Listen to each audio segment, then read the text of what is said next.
شفت آسماں مالک حق و جہاں تاجدار مدینہ جناب محمد رسول اللہ صلی اللہ تعالی علیہ وسلم کی بارگاہی بھی کس پناہ میں بابا بھی بلند درود پاک کرنے پڑی اللہم صلی علی سیدنا و شفیعنا و مولانا محمد معدنی جودی بالکرم بارک وسلم صلاۃ و سلام علیک یا رسول اللہ صلی اللہ تعالی علیہ وسلم۔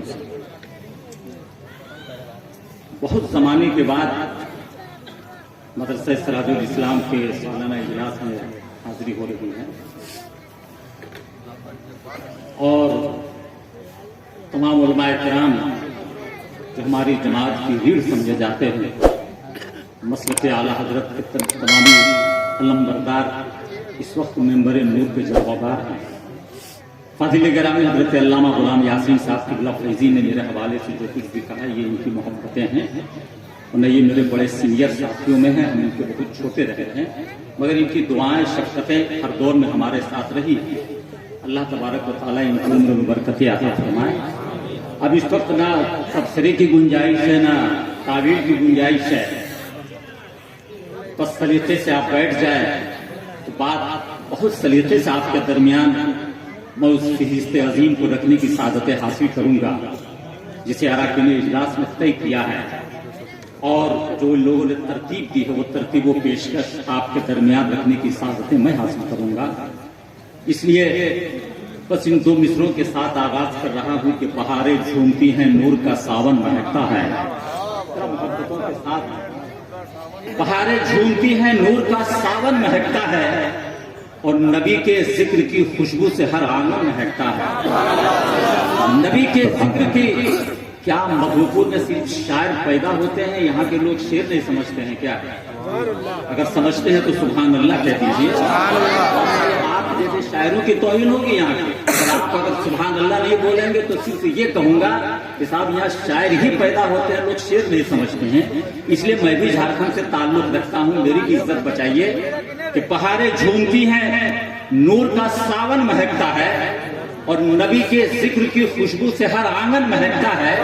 اور سراقہ سے کہا سرکار نے ہجرت کے موقع پر، سراقہ سے کہا سرکار نے ہجرت کے موقع پر کلائی میں تمہاری سونے کا کنگن مہکتا ہے۔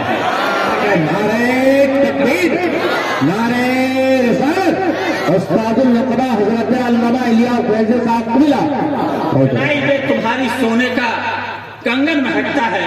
اور جہاں پہ جا کے بیٹھی اٹھنی شاہد و عالم کی، جہاں پہ جا کے بیٹھی اٹھنی شاہد و عالم کی، ابو ایوب انصاری کا وہ مسکن مہکتا ہے۔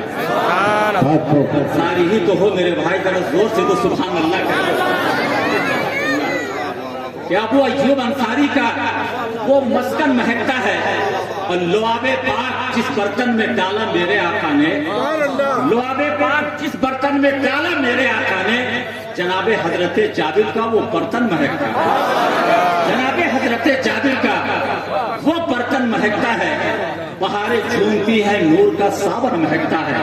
حضرات یہ مدرسے کا سالانہ جلسہ ہے۔ مدرسے کے جلسے بڑی مشکلوں کے بعد وجود میں آتے ہیں اور بڑی کاوشوں کے بعد اساتذہ کرام، کمیٹی کے افراد سالانہ جلسہ کر پاتے ہیں۔ اس لیے کہ میں خود ایک ادارہ چلاتا ہوں اور جس کے اہتمام میرے ذمہ آج تقریباً 15 سال سے ہے، مجھے اچھی طرح معلوم ہے کتنی مشکلوں کے بعد مدرسے کے جلسے سجتے ہیں اور اس کا وجود عمل میں آتا ہے۔ لہذا جتنی دیر آپ حضب رسول میں بیٹھیں اس حوالے سے بیٹھیں کہ آج قوم کے ان نونہال بچوں کے سروں پہ دستار حفظ و غیرت ہمارے علماء کرام، اکابرین، مشائخ اعظام اپنے دست مبارک سے رکھیں گے۔ دنیا سنیت کے بہت عظیم ذات جو آج کی عظیم الشان کانفرنس میں موجود ہے، پیر طریقت آبروب اہل سنت، ناشر مسلک اعلیٰ حضرت علامہ مولانا عبد المبین نعمانی صاحب قبلہ چریا کوٹ، جن کی بے پناہ مقبول ترین شخصیت محتاج تعارف نہیں ہے، میں آپ سے گزارش کروں گا۔ اور یہ چونکہ اس وقت جو حکم آیا ہے اور جو ترتیب میں، ایک بات میں آپ کے تمام ممبر نور پہ جلوہ بار